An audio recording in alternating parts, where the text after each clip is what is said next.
Wayanad തിരുനെല്ലിയിൽ വിജയാഹ്ലാദ പ്രകടനത്തിനിടെ CPM പ്രവർത്തകരുടെ വർഗീയ പരാമർശം. തിരുനെല്ലി നരിക്കൽ 5-ാം വാർഡിലെ പ്രവർത്തകരാണ് മുസ്ലിം ലീഗ് പ്രവർത്തകർക്കെതിരെ വർഗീയ പരാമർശം നടത്തിയത്. പരാതി നൽകുമെന്ന് മുസ്ലിം ലീഗും അറിയിച്ചു.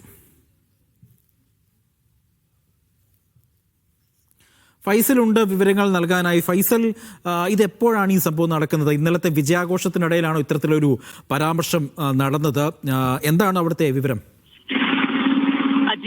പ്രതിപക്ഷം പോലുമില്ലാതെ CPM ഒറ്റക്ക് ഭരിച്ചിരുന്ന പഞ്ചായത്താണ് ഈ തിരുനെല്ലി പഞ്ചായത്ത് എന്ന് പറയുന്നത്. എന്നും ഇടതിനൊപ്പം നിൽക്കുന്ന, ഇടത് കോട്ടയായി നിലനിൽക്കുന്ന ഒരു പഞ്ചായത്താണ്. എന്നാൽ ഇന്നലെ നടന്ന ഈ ഒരു തിരഞ്ഞെടുപ്പിൽ 3 സീറ്റാണ് അവർക്ക് നഷ്ടപ്പെട്ടത്. 17 സീറ്റിൽ 3 സീറ്റ്, അതിൽ 2 സീറ്റ് UDFും 1 സീറ്റ് BJPയുമായിരുന്നു.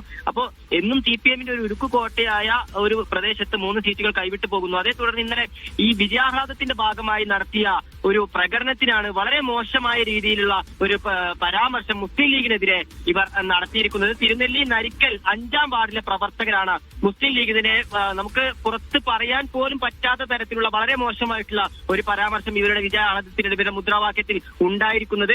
ഈ ഒരു വിഷയത്തിൽ പരാതി നൽകാൻ ഒരുങ്ങുകയാണ് മുസ്ലിം ലീഗ്. ശരി, ഫൈസലാണ് വിവരങ്ങൾ നൽകിയത്.